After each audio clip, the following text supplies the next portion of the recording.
namanya Jokowi itu sudah kelewatan. Ya. Sudah kebangetan. Itu tidak ada pilihan lain, harus dilawan. Tidak bisa, harus dilawan. Karena dia sudah bukan namanya bukan cawe-cawean. Itu sudah ngobrol-ngobrol. Kenapa Jokowi sampai kayak begitu?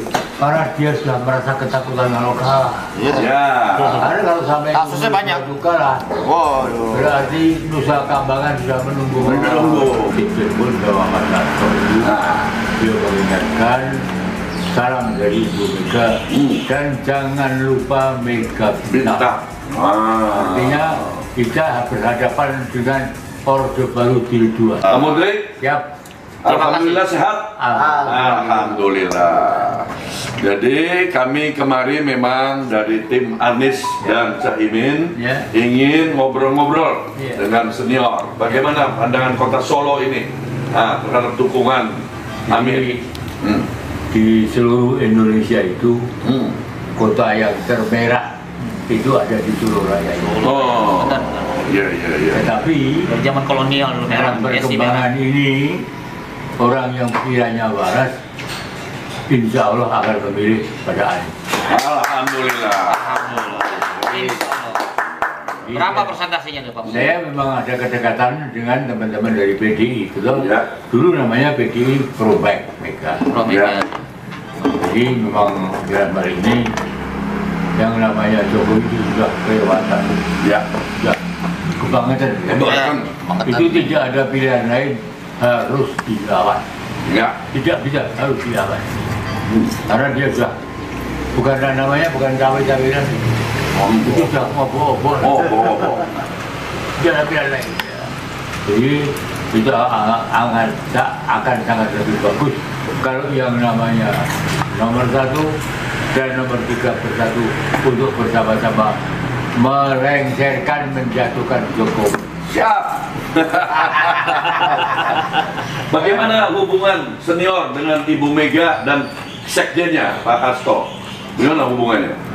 Saya dijemput bahwa Mas Hasto itu dia mengingatkan salam dari Ibu Mega dan jangan lupa Mega Bintang. Artinya kita berhadapan dengan Orde Baru Jilid 2. Neo Orde Baru. Neo Orde Baru. Ini sudah jadi pilihan lain. Sudah. Saya katakan tuh Jokowi itu kurang ajar. Iya. Karena yang jadi pertanyaan saya, Jokowi itu menyampaikan kayak begitu di mukanya Panglima TNI, Kapolri, harusnya TNI dan Panglima TNI dan Kapolri itu harus menjawab. Karena dia mengatakan Kapolri, Panglima TNI, ASN netral. Tapi Jokowi mengatakan demikian, harus dijawab ini. Betul sekali. Sekarang ini jadi persoalan. Yang namanya kontestan itu bukan antara caper sama caper, tapi Jokowi musuh rakyat. Yang itu Pak. Ya, sepanjang pengalaman senior Pak Menteri, ya kan? Kita kan ada Bung Karno, ya kan? Ada Pak Harto, ya kan? Kemudian habis Pak Harto siapa? Pak Habibie, Pak Habibie terus Gus Dur, Bu Mega sendiri, ya kan? SBY 2 kali. Nah, bagaimana kalau dibandingkan presiden-presiden dulu itu dengan Jokowi ini? Saya kira ini Jokowi itu presiden yang terburuk. Nah, itu dia. Pada Indonesia, dunia. Bukan se-Indonesia lagi, dunia. Idi Amin, ya perang Yensuk kalah sama Jokowi buruknya. Dalam Pilpres ini juga merupakan pertaruhannya masyarakat yang ingin berubah dan pertaruhannya umat Islam. Saya katakan demikian apa? Karena umat Islam mayoritas di dunia atau di Indonesia. Betul. Iya. Jadi kalau ada susahnya umat Islam yang kena. Iya. Jadi tidak ada pilihan lain. Mudah-mudahan atas insya Allah. Iya. Amin menang. Amin. Wa makarullah wallahu khairul makirin. Jadi silakanlah membuat fitnah kepada Anies, ya kan? Saran saya kepada silakan Mas Adi, kalau sampai terjadi kecurangan, ajak rakyat semua bersama-sama turun ke jalan, people power. People power. Ya. Partainya P3, Partai People Power. Ya, sementara ini kita bikin tuh, Partai People Power. Ya betul. Oleh sebab itu, ya P3 ya sekarang boleh saja dengan apa Ibu kan PDB-nya, tapi next itu harus juga diperbaiki. Jadi Kan gitu. saya melihat sebagai seorang senior di P3 ini, Ya. pimpinan betul, pro ke sana, ya. Tapi akar rumput siap dari bertarung 70-80% pro harus. Mantap. Iya, Saya yakin. ya. Apalagi dengan kegiatan KIB itu, Ya. apapun juga itu menjadi perhatian mereka semua itu. Ya. Karena mereka tuh kayak biru, kayak kuning, kayak tersandera semua. Sandra. Iya tersandera, betul. Makanya Pasien. grassroots-nya, ya kan, ke Amin. Mereka tuh Gitu. pasien rawat jalan KPK. Pada istilahnya. Pasien rawat jalan KPK. Pasien rawat jalan KPK mereka itu. Semua punya kasus ketua umum itu. Senior, menurut para pakar politik Ya. dan pakar dari hukum tata negara, Ya. ya Jokowi itu melanggar 4. Ya, pertama melanggar Undang-Undang 2899 tentang penyelenggara negara yang bersih Ya. dari korupsi dan nepotisme. Yang kedua, melanggar Undang-Undang 7 2011 tentang pemilu. Ya. Dia harus netral kan sebagai kepala negara kan? Ya. Iya kan? Dia harus netral. Gitu. Kemudian yang ketiga melanggar sumpah jabatan. Ya. Oh, itu Iya kan? Dan itu dikemukakan oleh Pak Yusuf Kalla yang pernah menjadi wapresnya Jokowi. Ya. Dan di atas semuanya adalah etika. Patut, tidak patut, layak, tidak layak. Iya kan? Nah, bagaimana pandangan senior? Saya itu mengatakan itu sudah sulit kita percaya sama omongannya Jokowi. Pertama dia Mungkin aja. menyampaikan TNI, polisi, ASN, sekarang dia mengatakan itu. Ya. Jadi memang Jadi menurut betul. saya, kenapa Jokowi sampainya begitu? Karena dia sudah merasa ketakutan kalau kalah. Ya. Karena kalau sampai Kasusnya banyak. itu kalah, Waduh. berarti Nusa Kambangan sudah menunggu. Menunggu. Itu, Rob ya. Ya. Jadi kita hari ini alhamdulillah bisa berkunjung kepada senior yang usianya sudah 80 tahun tapi suaranya masih menggelegar. Amin. Iya, sehat semoga ya. Amin, amin. Kita disuguhin kopi dengan gula aren. Anti asam sulfat. Asam sulfat. Samsul. Asam sulfat. Iya kan? Ada lagi pesan-pesan tadi? Pokoknya pertama saya sampaikan ini Panjang aja, Bang. harus kompak. Ya. Kalau live lama, ngobrol aja nggak lama. Ngobrol aja, Kita harus kompak. Ya. Jaga-jaga. Jadi lalu saya itu tidak habis pikir bagaimana mungkin seorang pelakon mau pakainya itu hiburan yang umurnya kurang dari 40 tahun. Itu Ya. kan MK berjuang aja. Iya betul. Ya, yang bikin undang-undang kan DPR RI. Mestinya kalau memang dia ini harus kebalikan dong pada DPR. Dan saya dapat ini juga minta kepada DPR ini jangan diam. Ya, ini pesan buat DPR nih, penting juga ini. Ayo, jangan diam ya. Ya jangan diam. Gitu. Pasif. Betul. Sebagai perwakilan rakyat harus mewakili, ya kan, aspirasi masyarakat. Kan begitu. Saya kira begitu. Ya. Terus bagaimana dengan pandangan P3 ini senior? Ya, artinya kalau memang nanti insya Allah, ya kan, Amin menang, mana harus P3? diganti semua total. Ya. Tidak usah melalui KIP. Iya. MLB. Nggak perlu MLB. Ya, nggak perlu muktamar luar biasa. Iya kan? P3 sudah jauh dari harapan umat.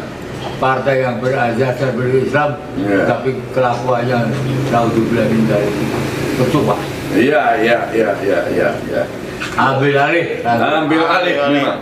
Iya, kita perbaiki. Ya. Iya kan? Ya. Itu jangan sampai ya apa istilahnya kakek buyutnya Caimin kan Kiai Haji Bisri Sansuri. Bisri Sansuri. Iya kan? Yang mengistikharahkan gambar Ka'bah sebagai lambang P3 harus dipertahankan dan harus diperbaiki. Itu Pendapat. harus diperbaiki, ya kan? Ini ada lagi yang lain, silakan. izin kita bacakan sikap kader dan simpatisan P3 seluruh raya. Wah. Ya. Mangga, silakan. Ya. Mas Resno. Mohon izin. Jadi Pak Mudrik, saya kan sebagai orang yang dari dulu mengagumi Pak Mudrik, karena tahun 97 itu saya masih mahasiswa, ya kan? Dan Gaung Mega Bintang itu benar-benar menggelora di Jakarta khususnya kan. Karena kalau bicara Indonesia kan berarti barometernya kan Jakarta. Nah, waktu itu Gegap Gumita Mega Bintang itu bukan di Solo ternyata spektrumnya, malah di Jakarta, ya kan? Dan itu menjadi menggelora tuh Pak Mudrik. Ini nggak bicara bohong ya, apa adanya aja depan Pak Mudrik. Kita lagi mahasiswa zaman itu, ketika ada gelora Mega Bintang di Solo, Pak Mudrik ini, kita yang di Jakarta itu langsung itu sendiri menyambut. Akhirnya terjadilah apa yang disebut dengan proses reformasi. Jadi reformasi 98 itu, kalau kita bicara faktual dan bicara harfiah, itu sebenarnya ininya sumbunya itu dari Mega Bintang. Jadi sebenarnya Pak Mudrik ini tokoh reformasi sebenarnya gitu loh. Ya kan? Di luar kami. Mengagumi jenengan sejak beliau menjadi mahasiswa. Ketika itu tahun 97 dengan Mega Bintang jenengan, benar-benar beliau itu mengagumi dan sampai saat ini tetap menggelorakan perjuangan. Jadi gini, Mega Bintang Pak Mudrik itulah sebenarnya yang menjadi sumbu inspirasi gerakan reformasi 98. Nah, kira gitu loh. Karena dari gerakan Mega Bintang itulah yang terjadi di Solo. Kan Solo itu kan boleh katakan itu pondasinya rejim Soeharto. Ya nggak? Ibu itu kan ada di sini nih katanya nih. Ya, orang Solo lah menggunakan. Tiba-tiba ada perlawanan di kota Solo. Yang Pak Mudrik inilah pencetus dan pengelolanya. Sehingga boleh dikatakan kami menganggap kita nih ya masuk itu fondasi awal reformasi itu sebenarnya Mega Bintang 97. Setelah itu barulah muncul Pak Amin. Itu juga yang kemarin disampaikan oleh Pak Said Didu ketika beliau bertanya ke sini ke Pak Mudrik untuk kembali menggelurakan semangat Mega Bintang di dalam menumbangkan Orde Baru Jilid 2. Jadi harapan kita semuanya, baik yang di hari ini yang berkunjung ke Pak Mudrik maupun pemirsa YouTube, reformasi ini kan sudah dilencengkan nih selama 9 tahun ini. Ya kan boleh katakan lah. Karena kalau dari rejim Habibie sampai ke rejim SBY, boleh katakan walaupun reformasi tidak sempurna dijalankan, tapi ada kaidah-kaidah reformasi yang ditaati dan dijalankan. Nah, misalkan gini, reformasi itu menghasilkan dua hal saja sebenarnya. Yang pertama, pemberantasan korupsi. Lahirlah KPK. Kira-kira gitu kan. Yang kedua, reformasi itu menghasilkan suatu regulasi yang berdasarkan keinginan rakyat banyak. Apa itu? Pemilu yang bersih. Ya kan? Pemilu yang bersih. Jadi dua hal aja sebenarnya yang menghasilkan reformasi itu. Pemilu yang bersih, yang di situ menghasilkan ada regulasi di nasional 2 periode aja kan, itu kan reformasi. Sebelum Pak Harto kan bisa berkali-kali jadi presiden. Setelah itu negara yang bersih dari KKN yang Pak Profesor tadi bilang kan, Undang-Undang nomor 98 99 itu kan, yang akhirnya terbentuklah yang namanya KPK, kira-kira gitu loh. Jadi dari periode Habibie sampai ke SBY kemarin, boleh dikatakan reformasi tidak sempurna dijalankan oleh presiden-presiden ini. Tapi mereka paling tidak menghormati dan menghargai produk reformasi. Jujur kita katakan, pemilu yang terbersih, yang terbaik di Indonesia adalah pemilu 99. Itu Habibie yang menjalankan. Mungkin sampai hari itu yang terbaik. Yang kedua, zaman era Megawati 2004, boleh kita katakan, kita harus fair dan menilai, pemilu 2004 itu berjalan dengan baik juga. Baik. Boleh dikatakan Ibu Mega tidak ada campur aduknya. Ya kan? Iya dong, 2004 kan? 2009 begitu. Di RSP pun nggak ada kalimat atau kutipan bahwa pemilu tentu ada cawe-cawe. Pokoknya ya nggak sempurna lah, tapi itu menurut hemat kami tidak melenceng dari kaidah-kaidah hasil reformasi. Nah hari ini depan mata kita, ya kan, dan semua sudah merasakan seperti yang tadi Pak Mudrik juga katakan, pemilu kita boleh dikatakan ini akan menjadi pemilu yang mungkin yang terburuk sepanjang masa gitu loh, bla bla bla dan segala macam. Dan kami sebenarnya sudah sangat apatis nih dengan pemilu yang nanti akan berjalan. Tapi kita akan menghormati dan menjalankan apa itu amanat konstitusi kan gitu loh, bahwa regulasi kriminalitas melalui pemilu kan gitu Pak Mudrik. Makanya kami hari ini melalui KIB, saya dengan Profesor Anwar, teman-teman KIB, kita tetap memperjuangkan bagaimana kita ikut pemilu, ya artinya kita mengikuti proses elektoral tadi dengan memenangkan Amin gitu loh. Kenapa dengan Amin? Jujur aja, Amin ini nanti akan mengembalikan lagi marwah reformasi. Karena menurut hemat kami, dari 3 kontestan Pilpres hari ini, cuman Amin yang berlatar belakang jelas. Ketika reformasi di posisinya di mana, Bahkan ada kontestan yang ketika Parka 98 hasil reformasi dia malah kabur ke luar negeri. Nah, kira-kira gitu loh. Satu lagi, nggak jelas juga track recordnya, gitu loh. Yang saset-saset mana? Nggak jelas apa backgroundnya sebelum reformasi itu kan. Nah, hari ini rakyat Indonesia, terutama teman-teman mahasiswa LSM yang hari ini sedang gelisah ya.